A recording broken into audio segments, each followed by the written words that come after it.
In The Amazing Spider-Man 3, a scientist named Otto Gunther Octavius plugs a device directly to his brain to control 4 extra robotic arms.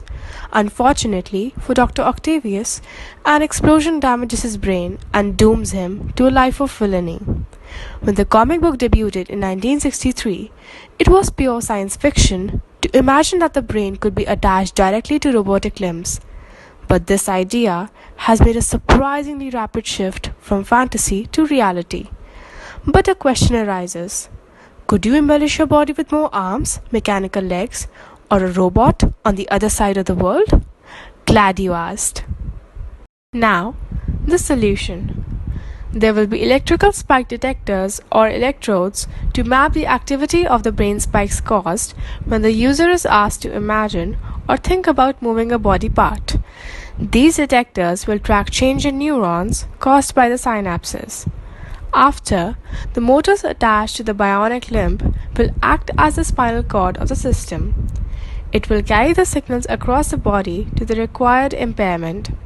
As for output, the signal generated will be received by the bionic arm, and thence the limb will move just as it was supposed to.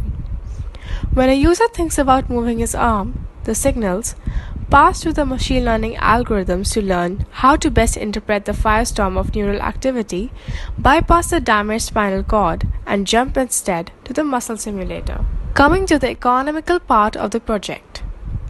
The making of a single working prototype of this idea will levy us approximately 3,000 to 8,000 INR. Bulk production of the same, if proposed in the market, will decrease the selling cost.